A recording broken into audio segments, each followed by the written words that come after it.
ناظرین، میں ہوں آپ کی میزبان مونا خان۔ خصوصی پروگرام، خاص دن، خاص موقع پہ اور خاص مقام پہ، بہت ہی خوبصورت جگہ پہ ہم موجود ہیں۔ ہم مزار قائد پہ موجود ہیں۔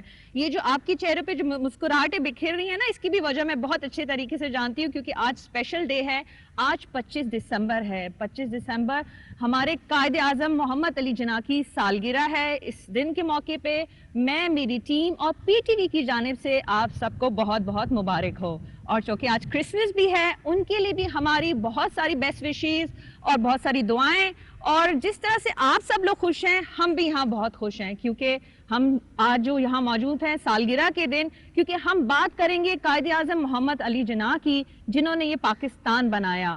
ہمارے بانی، ہمارے لیڈر، ہمارے رہنما، جنہوں نے ایسی مشعل راہ قائم کی اپنی محنت سے، اپنی جد و جہد سے، اپنی قابلیت سے، اپنے اس جذبے سے، جس کی وجہ سے بر صغیر کے مسلمانوں کو آزادی حاصل ہوئی۔ اور الحمدللہ ہم آج آزادی کے ساتھ سانس لے رہے ہیں۔ لیکن کیا اس آزادی کو ہم اس طرح سے لے کے چل رہے ہیں جس طرح سے ہمارے قائد نے ہم سے کہا تھا کہ قائد اعظم بننے کے بعد جو ہم رہنے والے ہیں، ہم ان کے ویژن پہ عمل کریں گے؟ کیا ہم واقعی پاکستان کو ترقی کی طرف لے کے جا رہے ہیں؟ تو آج ہم اپنے خاص مہمانوں سے بات کریں گے۔ سارے کے سارے آج میرے سینئرز ہیں، اور آئی ایم شیور، کیونکہ ایک تو میں ان کا تھینک یو بھی کہنا چاہوں گی کہ آج خاص دن کے موقع پر انہوں نے ٹائم نکالا، تو میں اپنے مہمانوں کا تعارف بھی کرواتی چلوں۔ تو میرے ساتھ موجود ہیں بیرسٹر شاہدہ جمیل صاحبہ، جو کہ سابق وزیر قانون بھی رہ چکی ہیں، اور میرے ساتھ موجود ہیں ہمارے senior journalist, columnist, host, anchor Agha Masood صاحب۔ ہماری دوسری جانب بہت ہی خاص شخصیت موجود ہیں، جو کہ سابق وائس چانسلر رہ چکے ہیں سندھ مدرسۃ الاسلام کے، اور انہوں نے کافی کتابیں بھی لکھی ہیں اور کافی بایوگرافیز لکھی ہیں مختلف شخصیات کی۔ اور اس میں جو سب سے خاص اور امپورٹنٹ جو چیز ہمیں جو لگی، اور ہم بات بھی کرنا چاہیں گے قائد اعظم کے حوالے سے جو انہوں نے لکھا، ہم ان سے بہت کچھ سیکھیں گے اور بات بھی کریں گے۔ اور ہمارے ساتھ موجود ہیں ڈاکٹر خاور جمیل صاحب، جو کہ وفاقی انشورنس متصب بھی ہیں، اور یہ ایک جو وفاق کا جو ادارہ ہے اسے بھی دیکھ رہے ہیں، اور عوام کی دن رات خدمت بھی کر رہے ہیں۔ وہ خدمت کس طرح سے کر رہے ہیں، ہم اس پہ بھی بات کریں گے۔ تو میں اپنے سارے مہمانوں کا شکریہ ادا کرنا چاہوں گی، اور سر میں آپ سب کو مبارکباد بھی دینا چاہوں گی، جس طرح سے میں نے اپنی ناظرین کو دی، کہ کیونکہ آج خاص دن ہے، 25 دسمبر ہے، اور الحمدللہ وی آر سو بلیسڈ کہ ہم مزار قائد پہ اس کو سیلیبریٹ کر رہے ہیں۔ تو پہلے میں سوال کرنا چاہوں گی بیرسٹر صاحبہ سے، ہم قائد اعظم محمد علی جناح کی بات جب کرتے ہیں، ہم پھر ان کی ویژن کی بات کرتے ہیں، وہ آپ ہمارے ساتھ تو نہیں رہے، لیکن ان کی جو تقریر ہیں، ان کے جو کوڈز ہیں، ہم سب کیا اس کو اس طرح سے فالو کر رہے ہیں؟ سب سے پہلے تو میں بھی مبارکباد دوں گی جتنے پاکستان کے اندر عیسائی ہیں، عیسائی پاکستانی، ان سب کو، کہ میری کرسمس، ہیپی نیو ایئر۔ 25 دسمبر جس کو قائد اعظم نے بھی اہمیت دی، یہ چیزیں بہت زیادہ تر نہیں سمجھی جاتی۔ باقاعدہ ان کو اس وقت جب 25 دسمبر ہوا تو انہوں نے ان کی باقاعدہ جس کو کہتے ہیں سرپرستی ایز ویل ایز پیٹرنیج، ٹھیک ٹھاک پروٹیکشنز بھی دی، کیونکہ انہوں نے بھی ہمارے ساتھ بہت ساتھ دیا ہماری اپنی جدوجہد میں۔ قائد اعظم جب آئے لاہور تو وہاں پہ بھی باقاعدہ ان کے بہت ساری ٹیمز آتی تھیں، ان کے ڈیلیگیشنز آتے تھے، ملتے تھے قائد کے ساتھ، اور حمایت تھی، تو انہوں نے بھی ہمارا ساتھ دیا ہے۔ تو ان سب کو میری کرسمس، ہیپی نیو ایئر۔ دوسری چیز ہے کہ آج قائد اعظم کی سالگرہ ہے، بہت سمجھیے کہ مبارک دن اس وجہ سے کیونکہ ایک ایسی شخصیت پیدا ہوئی جس کے ذریعے سے مسلمانان ہند نے جو اپنے طرف سے ان پہ بیعت کی، جس طریقے سے وہ نکلے اپنے گھروں سے، اپنے بستیوں سے، اپنے جگہ جگہ سے نکلے، چاہے گاؤں میں تھے چاہے شہر میں تھے، سب آئے، کیونکہ ان سب تکلیف سے گزر چکے تھے۔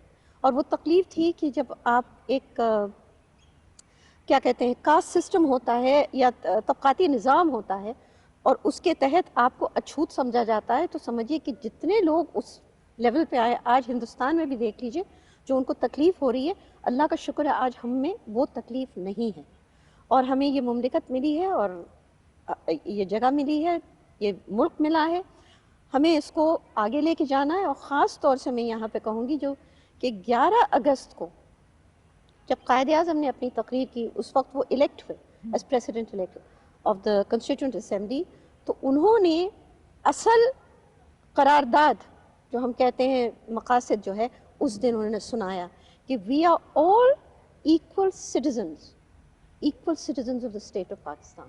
ہم سب برابر ہیں، پرواہ نہیں کہ آپ کس مذہب سے ہیں، کس چیز سے ہیں. اگر آپ اس ملک کے شہری ہیں، ہم سب برابر ہیں، اکٹھا ہیں.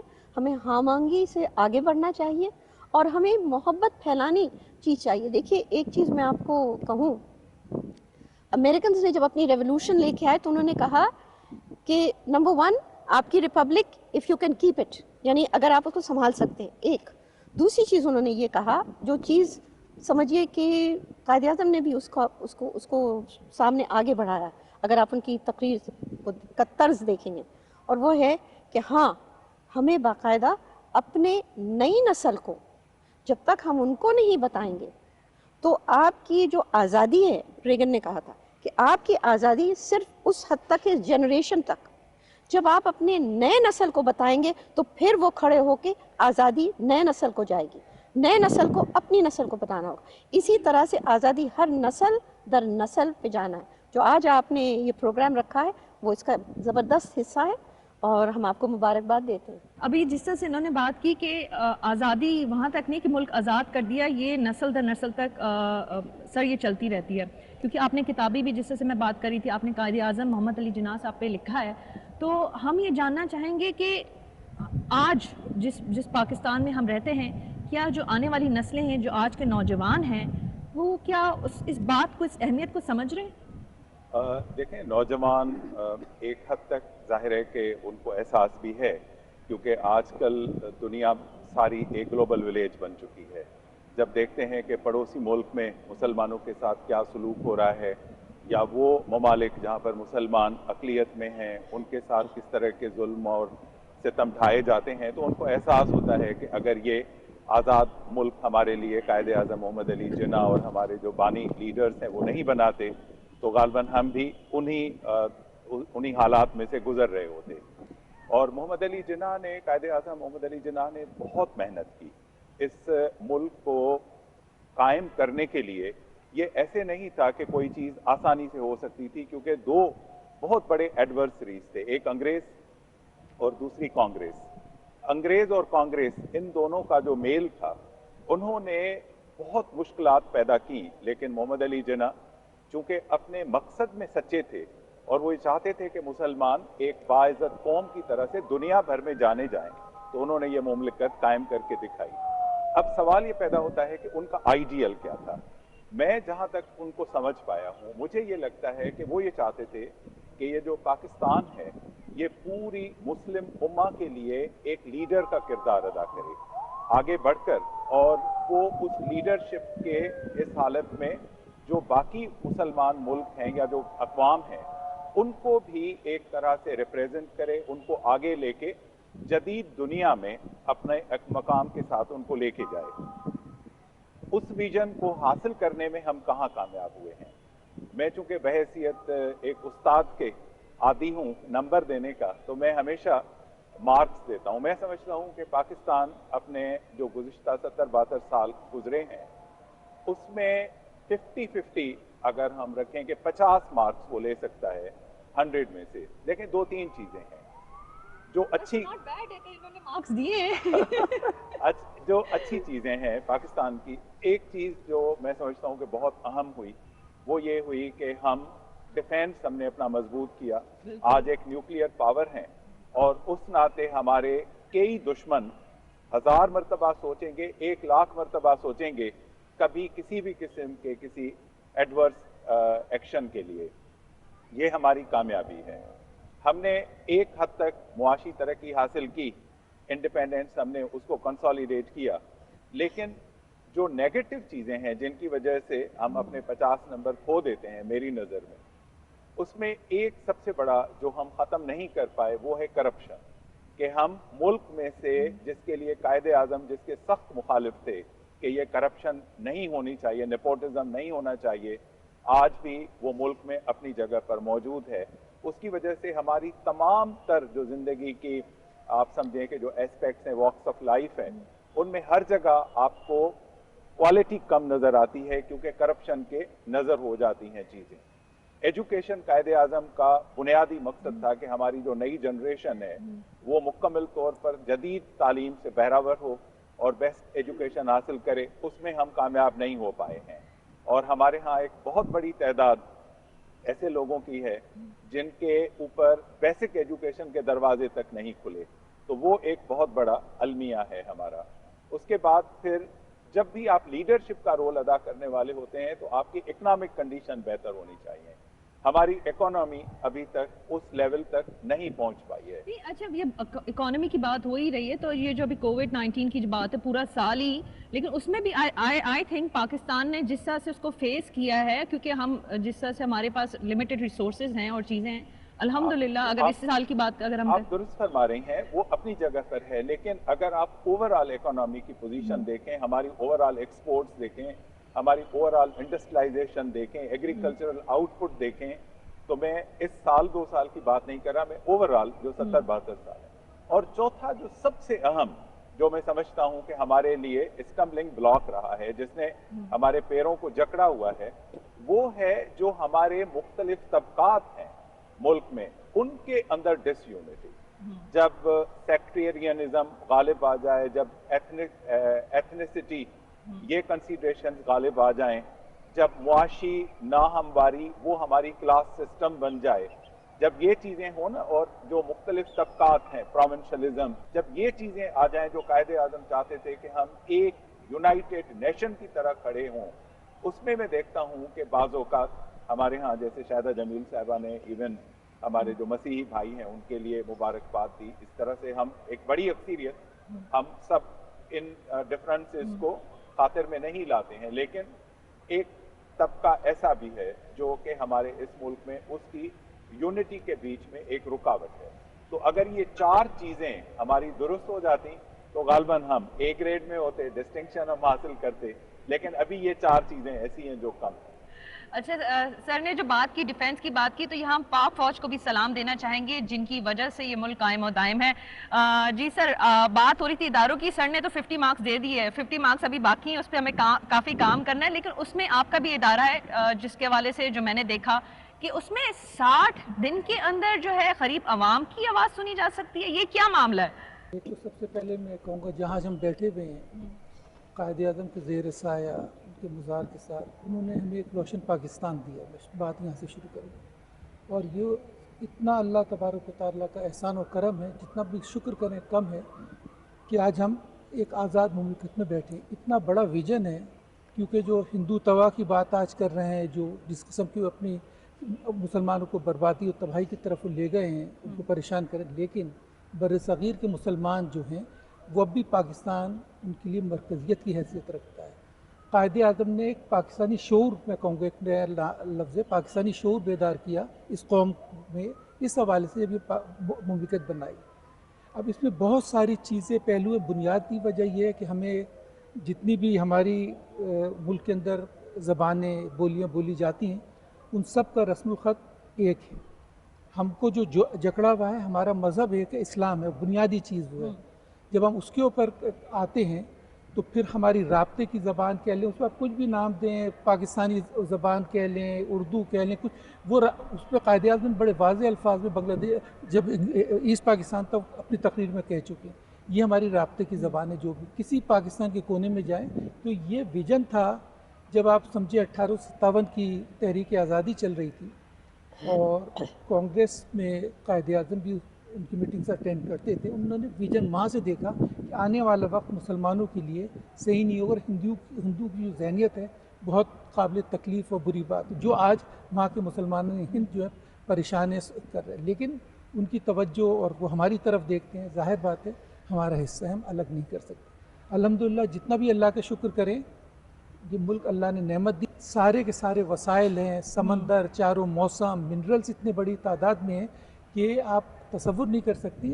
अल्हम्दुलिल्लाह कभी ये मुल्क हमारा ना कभी डिफ़ॉल्ट करेगा, क्योंकि आप देखें जब कभी कोई परेशानी है, IMF जो इतनी आसानी से कर्ज़े देता है उसके पीछे कोई बैकग्राउंड भी है ना, तो इतनी हमारी रिसोर्सेज है, उनको पता है कि कहीं हम जा नहीं सकते, पैसा हमारा इंटैक्ट रहेगा।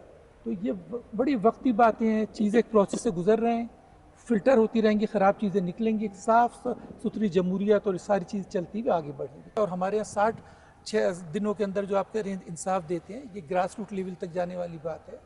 ये एक सादे कागज़ पे कोई भी पाकिस्तान का शहरी, क्योंकि इसके अंदर इंश्योरेंस सेक्टर की जो मैं बात कर रहा हूँ, आपने सवाल किया तो उस पर कि एक बहुत बड़ा इसका प्रीमियम पर एनम जो है इसमें है, इन्वॉल्व है। और हम उसमें ये होता है कि इंश्योरेंस कंपनीज़ ने मिस सेलिंग शुरू की थी कि थ्रू बैंक का, पहले इंश्योरेंस एक कंजर्वेटिव अंदाज में इंश्योरेंस एजेंट होते थे जो काम कर रहे थे, अब वो थ्रू बैंक करते हैं, जिसको बैंक एश्योरेंस भी कहते हैं, बैंक का भी कहा जाता है।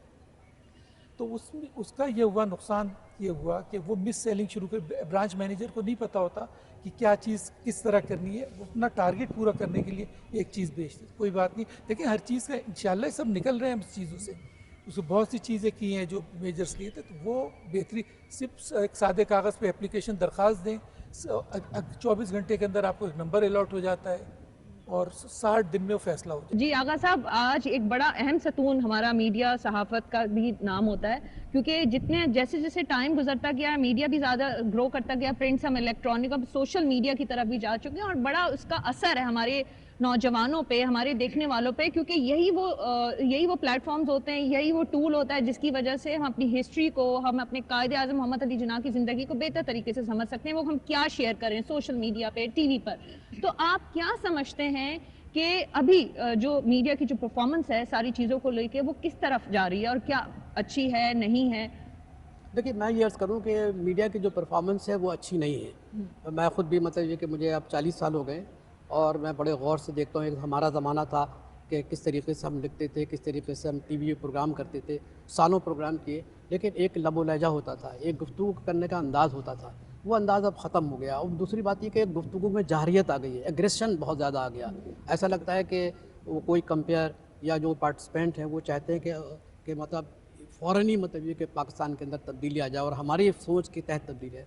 खैर, मैं एक बात करना चाहता हूँ, तो मैंने मीडिया के बारे में कह दिया, आई डोंट नो कि how people will like my statement, लेकिन ये बताऊँ, देखिए, कायदे आज़म ने पाकिस्तान अचानक नहीं बनाया था। देखिए, वो 15 साल तक कांग्रेस के और मुस्लिम लीग और जितने भी मतलब वहाँ पे अवामिल थे उनके दरमियान इत्तेहाद पैदा कर रहे थे, और उनको अच्छी तरीके से मालूम था कि खुदा न खास्ता अगर उनने मतलब यकदम पाकिस्तान के लिए बात की तो ये जो हिंदू हैं, जाट हैं और सिख हैं, क्योंकि मुग़ल के ज़माने में सिख जो थे बहुत ज़्यादा मतलब ये कि नाराज़ थे मुसलमानों से, तो उन्होंने कहा कि ये मतलब कत्लेआम करेंगे।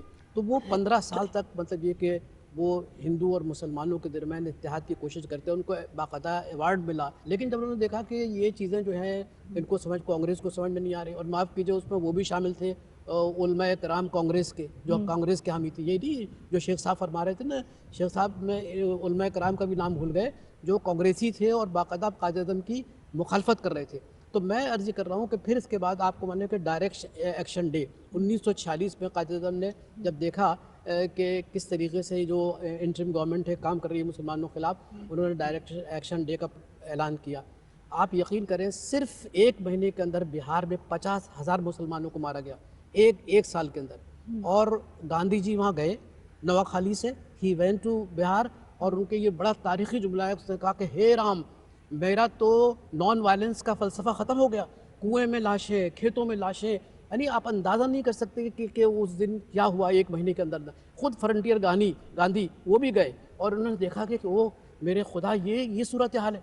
तो मैं ये अर्ज़ कर रहा हूँ, बंगाल में भी तो हुआ। जी बंगाल में देखिए, बंगाल में तो वहीं पे शुरू हुआ। बंगाल में देखिए, बंगाल में जो ग्रेट कलकत्ता किलिंग है, वो आप मुझे बताइए कि सहरवर्दी साहब के मतलब जलसे के बाद जिस तरीके से मुसलमान जी तो मैं याद कर रहा हूँ कि देखिए, पाकिस्तान, हमारी नई नस्ल जो है ना, उसको बताया नहीं जा रहा कि पाकिस्तान कितनी मुसीबतों से और कितने मसाइल से गुजरा है। लाखों 30 लाख मुसलमानों ने कुर्बानी दी है पाकिस्तान के लिए। और फिर आप ईस्ट पंजाब में देख लीजिए, ईस्ट पंजाब में सिर्फ 2 महीने के अंदर तकरीबन नहीं तो 8-10 लाख मुसलमानों को मारा गया। कितनी 75 से लेकर 1 लाख औरतों को अगवा किया गया। तो मैं ये कर रहा हूँ कि हमें नई नस्ल को बताना चाहिए कि आज जिस तरीके से आप इस मुल्क में शांति के साथ बैठे हैं, अमन के साथ बैठे हैं, और आप अपनी गुफ्तगू में जो लबोलहजा अख्तियार कर रहे हैं, वो लबोलहजा वो नहीं था कि जो हमारे कायदीन ने दिया था, जो कायदे आज़म ने दिया था, लियाकत अली खान ने दिया था, सरदार अबू बकर ने दिया था, मोहम्मद अली चौधरी साहब ने दिया था, वो लबोलहजा नहीं है। तो मैं अर्ज़ कर रहा हूँ कि हम जब कायदे आज़म के आज बर्थडे मना रहे हैं, और हम इस अहद के साथ मना रहे हैं कि उन्होंने जो भी गुफ्तगू की, उन्होंने जो भी बातचीत की, وہ پاکستان کی اتحاد کے لیے تھی، پاکستان کے استحکام کے لیے تھی، اور سب سے بڑی بات یہ کہ وہ نئی نسل کو یہ پیغام دینا چاہتے تھے کہ اتنی آسانی سے یہ پاکستان نہیں بنا، مطلب یہ کہ یہ ٹرے پہ رکھ کے پاکستان کو نہیں دیا گیا.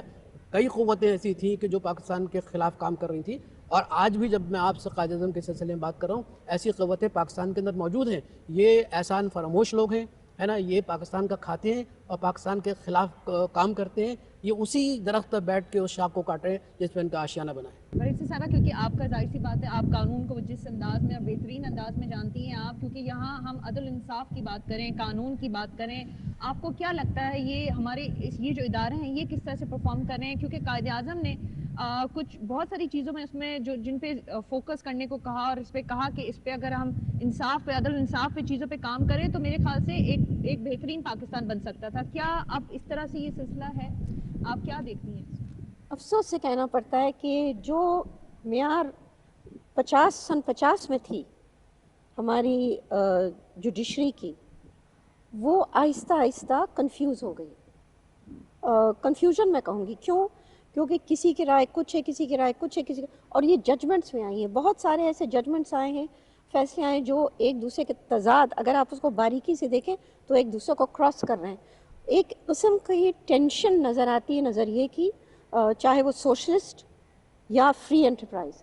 یہ ٹینشن پورے پاکستان میں چل رہی ہے اور اس کے کوئی ریزالو نہیں. اب بات کی آغا صاحب نے بالکل صحیح، پولرائزیشن، یعنی آپ نے اتنی جارحیت اپنے زبان پہ لے آئے، وہ بھی ایک